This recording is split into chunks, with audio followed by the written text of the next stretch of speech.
So what's up, everybody? It's me, True Star Screamer. And we're here looking at the Mezco exclusive Red Hood figure. I actually got this guy directly from Mezco. It just took forever to come in. And then it kind of sat in the backlog for a while, because Mezco reviews always kind of take long to do. This guy won't be so bad, fortunately. This is the figure, actually, why I built this diorama. That's why I've got the little Red Hood symbol over here, believe it or not. And I should tell you, this was a figure I was very excited for. This is a figure that's got a lot of history with me. One of those, if they do, I have to get type of things. And so I was, I'm going to say this, I've got some mixed feelings on this.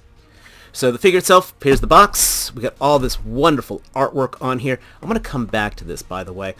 Nothing about the figure itself, but just a lot of the Red Hood art.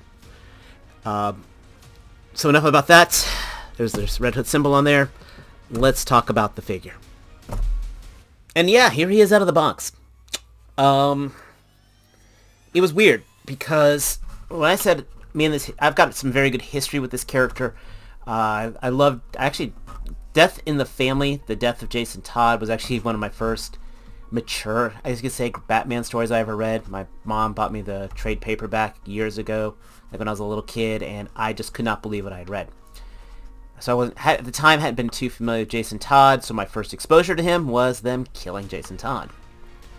Flash forward to the Hush story, and then there was the whole thing with Clayface pretending to be Jason Todd, and I'm like, whoa, that was pretty damn cool. And then finally, Under the Red Hood came out. I also love Judd Winnick, so there's a lot of history there. But Under the Red Hood is in my top 3 favorite Batman stories, period. I love the potential of what Red Hood could have been. There's things I love what they did with him. There are things I didn't care for him. Red Hood and the Outsiders is a great series. I loved that. I loved most of that.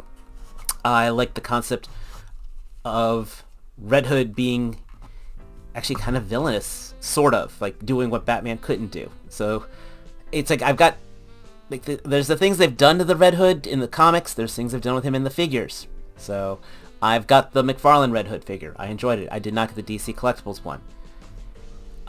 Then Warner Brothers did the whole thing of, oh, we can't put guns with figures.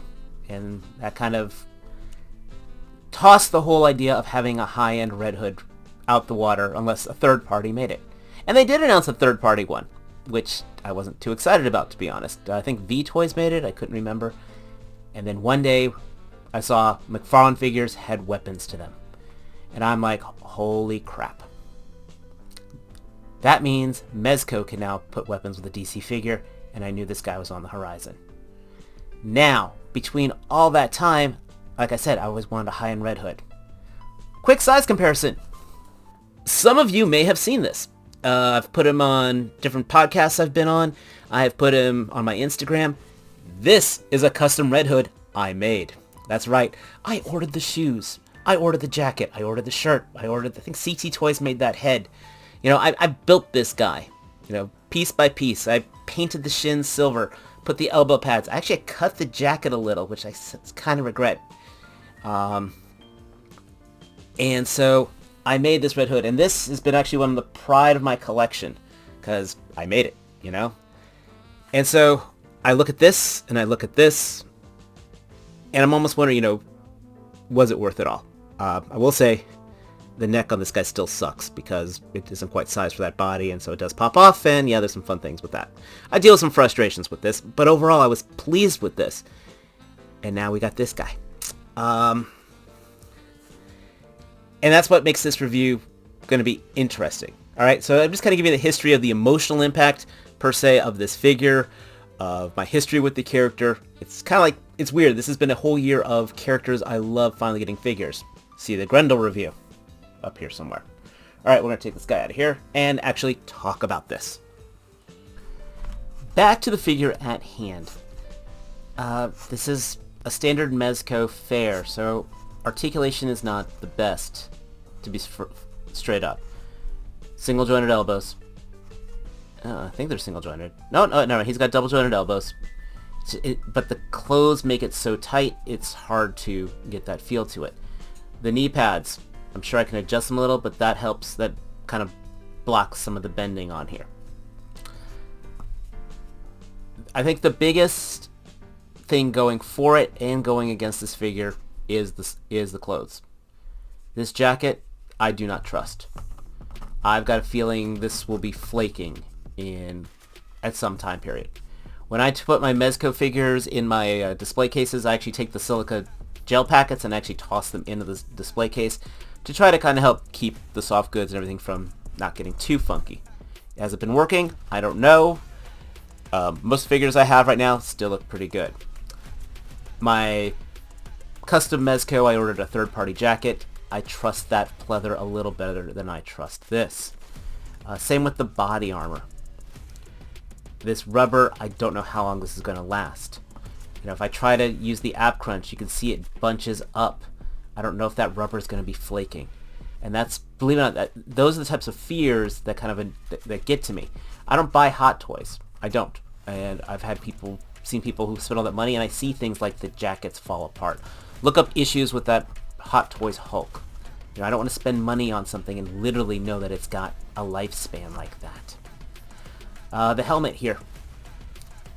I actually did something to this, believe it or not. I took a Gundam pen and actually, you probably can't tell. It's one of the things that you can tell in person, but you can't tell it's hard on camera. But I took a Gundam pen and I actually added some black shadowing to the eyes. It was just pure white and pure metallic red. And he needed that little bit of mascara look in there, that eyeliner look. So a Gundam pen actually absolutely helped that out. It's very, very subtle, but if you ever look at other videos, it's just so stark. Like I said, a Gundam pen did it. It wasn't that scary to do.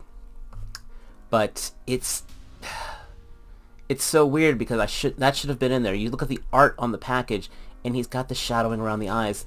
Mezco should have basically put that little black paint in there. Holsters are awesome. Absolutely love these leg holsters. Love the boots.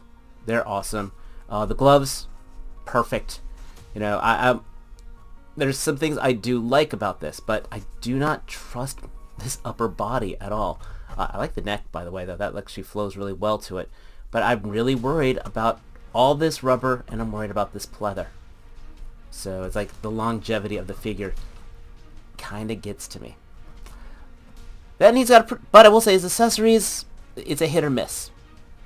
So usually with Mezco's, accessories can almost be overwhelming. Not so much in this case, which, again, like I said, it's a hit or miss. There's what he's got, pretty much all he should have, and I feel like, though, he still could use just a tad more. You've got the two pistols. They look great. It's Mezco, you get some clips. We got one fire effect, which we'll talk about for the other gun. And then we have our two basic gun bullet effects. Perfect, that's what I want. And we've got our nice assortment of hands.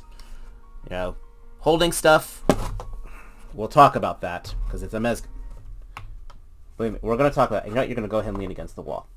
But holding hands, gesturing hands, he's already got the fists, so we got that. Then we have here the sniper rifle, which is what uses that other gun effect. We get two crowbars, the clip for the sniper rifle, and a Chris dagger, which is kind of cool.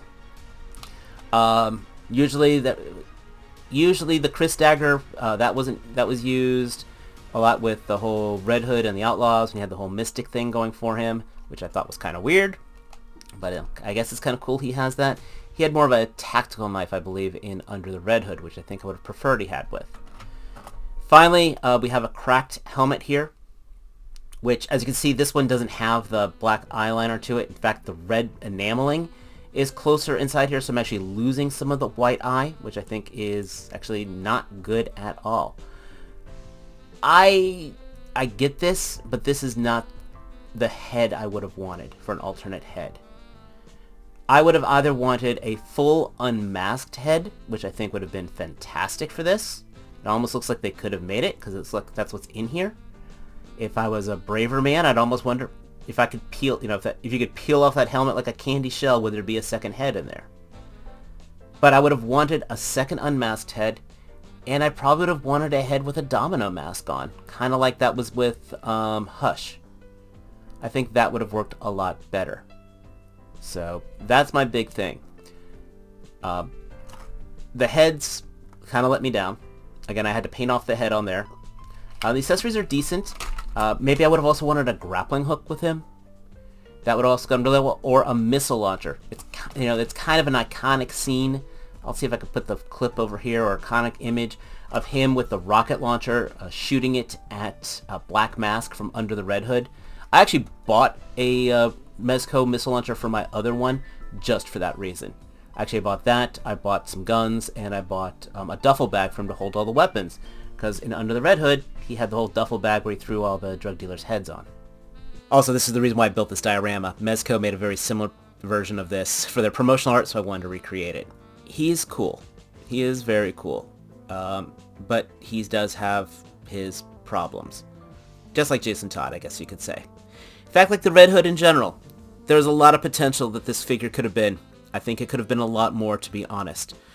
I think with combination of the materials that were chosen, some of the accessories, and again how some of the cosmetics were done.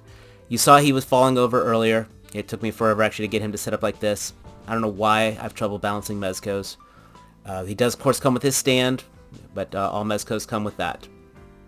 Alright, this is much better. Let's go. When I do one of these final thoughts, I try to put them in the pose that would sell me on the figure. And this was honestly kind of challenging to do. This seems a little more generic than what I would like to have for him. I got him holding the crowbar, I got the gun holster and all. He doesn't have any storage for that crowbar, by the way, or the kris. At least for the dagger, he should have some kind of sheath for it. I would not say go crazy and buy aftermarket prices for this guy. If you can find a good deal, get a good trade, cool. If you are a casual Red Hood fan, hopefully, let's see what Mattel can bring us. Let's put it that way. If you're a diehard Bat Family fan, you already have him. If you're a diehard Red Hood fan, you probably already have him. But if you've just been on the fence with him, I'd still say you might be better off without him. And that really saddens me to say. Again, longevity of the materials. That bothers me. The fact I had to paint his head to put that little extra black in there, that kind of bugged me. I already had a Red Hood, the one I made. And when you put them next to each other again, I was actually really pleased with my work. Again, that jacket I got from eBay. That head I got from eBay. I love the holsters on this one. Don't get me wrong, those are pretty neat. I want to say I used the Snake Eyes body for this, or at least off the top of my head. Yeah, that's what I think that was actually used, was the Snake Eyes body for that. They probably could have picked a better buck for this, to be honest. And the fact things like the knee pads, restrict the movement. And again, how that rubber suit kind of restricts the movement. So I would not say go crazy and buy third-party price. Buy them on aftermarket prices if you were on the fence with them. That's probably my biggest thing. Am I happy I purchased him? I guess. I can't, I'm not over enthusiastic. It's not like my Crow review, for example. That was what figure I absolutely loved by Mezco. But it's not my Ghost Rider review, so don't worry, it's not that bad. But let me know your thoughts down below. Am I being too harsh? Am I not being harsh enough? When you spend your money on something, especially on a figure like this, you want to get your value out of it. I've got a feeling this is going to be the best high-end Red Hood we're going to get, unless LPZZ makes me one. Please, LPZ. Please, please, please make that. I would be thrilled. And that will be a review that will be gushing, probably. Unless they really F that up. But that's just my thoughts. That's my 2 cents. Let me know your thoughts down below. If you are new here, please hit that subscribe button. We're getting closer and closer. Hopefully for 2026 we'll get to 1,000 subscribers. Please hit that like button. And as always, until next time, my friends, take care. Peace.